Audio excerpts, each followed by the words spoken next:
Welcome back to the channel. If I'm not busy making obscure documentaries, Hello, my name is Michael Bear and I reclaim skipping rocks from the bottom of the ocean. I'm looking at some early 2000s nostalgia, and that is exactly what we're going to be doing today with the show Mighty Machines. If you were a kid in the late 90s, early 2000s, and you were into big trucks and machinery, this was the show for you.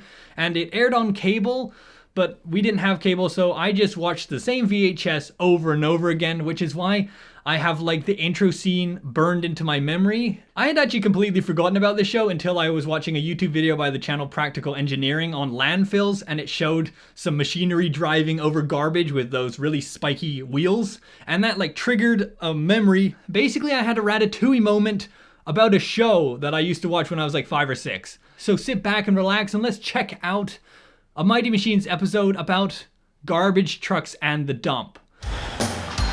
Mighty Machines, big and mighty machines. It's so funny watching this intro scene because like all the vehicles and everything, I just have like so much familiarity to this intro. Working for you, doing mighty things. This is a clip right here, okay? Somehow 20 years later, in the back of my head, this still exists somewhere and was able to float up to the surface when I watched that Practical Engineering video on the landfill. Here, I'll show you the B-roll clip that triggered this memory. Like, that's just so weird. I had like a PTSD flashback, but without like the trauma. Not those bad ones where it's like, you know, my friend getting liquefied next to me from an RPG or something like that, you know? The good kind of flashback where you're like, oh yeah, that show I used to watch when I was 6. Sit right down and see. There are stories to enjoy. That part was my favorite. That bulldozer just moving so much dirt and garbage, just so cool. That is if, as a kid, you obsessed over heavy machinery like I did. If I ever walked past a construction site and there was like an excavator there, I'd have to stare at it for like 10 minutes. And if the site wasn't like fenced up, I'd have to go and sit in the digger, you know? Like in the bucket of the digger, you know, because as you're like, when you're a little kid, that's the only way to really judge how big something is by comparing it to the size of you. So if you're like, wow, I can fit like 4 of me in there, that's big. You know if you know. Working for you, doing mighty things there. Mighty machines. Working for you, doing mighty things there. Mighty machines.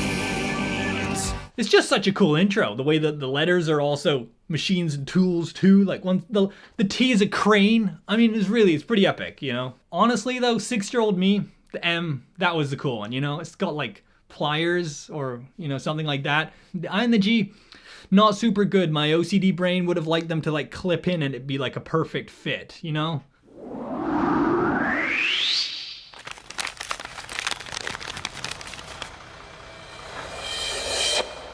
I love these kind of early 90s text effects. You know, when you watched it back in the day, that was good, you know? That was like, oh, that's pretty cool. How do they do that, you know?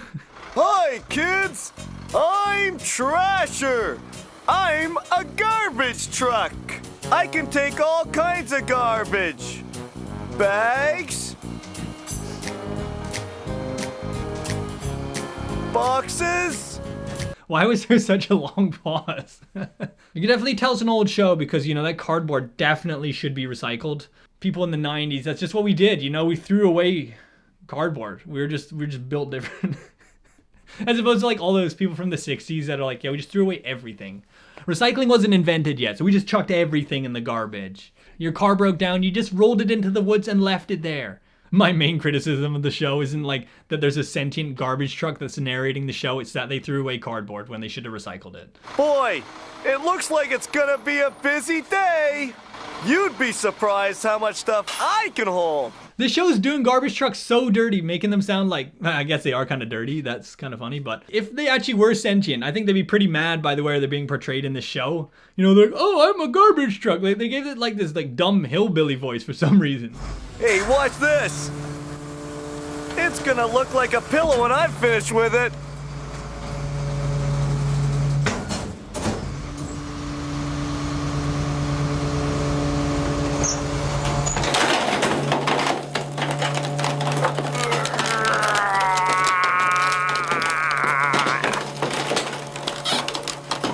Most people don't like garbage, but I love it.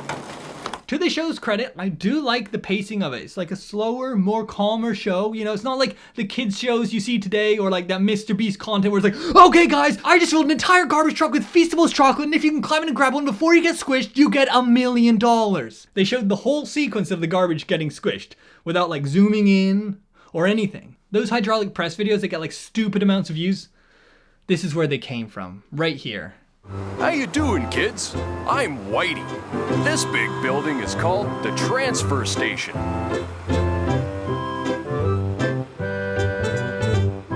When garbage trucks like me and trash are full, we come here to drop off our loads. Okay, there's a funny comment down here. So no one noticed how Whitey completely changed when he entered the station? I noticed that back in 2008 when I was 4. I'm pretty sure people did notice. That happened, they just didn't care to comment because it's a kid's show. I hope when I was watching this back when I was 6, I was able to tell the difference too.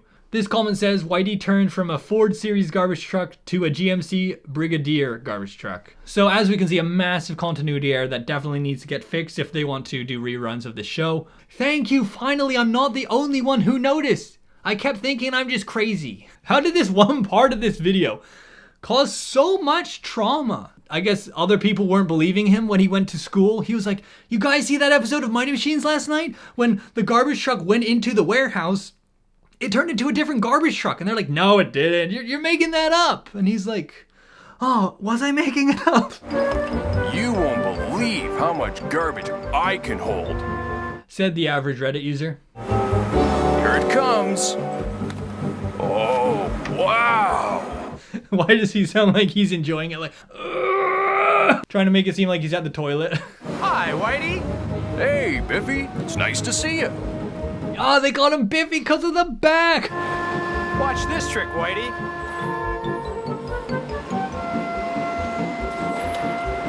Pretty good, eh? You can clearly tell this show is Canadian. It would have been even better if Whitey's like, go on and give her, bud. Hey, there's my buddy Yorkie. We meet here just about every day. So it seems like in the Garbage Truck Cinematic Universe, whatever color you are is your name unless you have big letters. Then those are your name instead. Boy, look at that stuff. I'm surprised they've thrown away those cones because like the roadwork companies near me, they're always using the most like old looking cones, you know. One's barely hanging in there. So faded, they're practically white. Probably a bigger city with a bigger budget, you know. Always nice spiffy new cones. Small town where I live, they can't afford that kind of stuff. We can't afford the privilege of having nice cones. Good job, Yorkie. Now he's dumping out a bunch of asbestos drywall. But, you know, they're trucks, so, you know, they can't get lung cancer, so they'll be fine. Though, actually, probably the lifespan of a truck, you know, you can't get the same amount. It's amazing that even, like, an unhealthy human can still live longer than, like, pretty much any truck. This is the kind of stuff you come to the Freezing Bear channel for. This kind of debate. That people actually live quite a long time. Is your phone gonna last 70 years? Probably not. Buildings can last for quite a while if they're built well, so that's something, you know. And then I guess the garbage that they're dumping, that's gonna be there for thousands or millions of years. So there's just a lot of stuff that we can outlive, which is actually kind of interesting. You know, your dog right now that you're petting while you're watching this video, they'll die before you, probably, unless you get in an accident or something like that.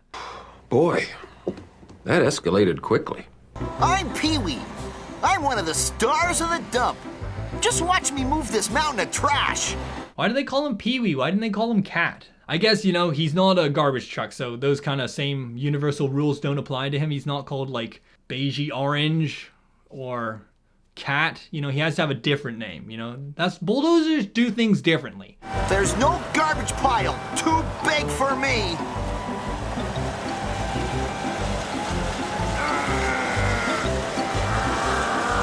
Wait, what's that? That's a different bulldozer, and they're using Pee-wee's voice. The other commenter was so focused on the garbage trucks changing that he didn't even notice that they were switching the bulldozers too.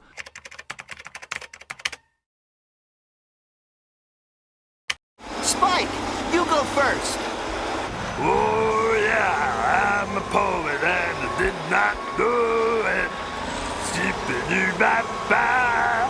I love the garbage. I love the disco. Oh yeah, in the big old pile. Zip-a-da-da-doo-doo. Spike really is in his own world. He loves the garbage and the disco apparently, but he's like super into jazz. And like sings his own little song while driving over garbage. Like none of the other vehicles do that. So there we go, that was Mighty Machines. Comment down below if you used to watch this, and if you did, what was your favorite episode?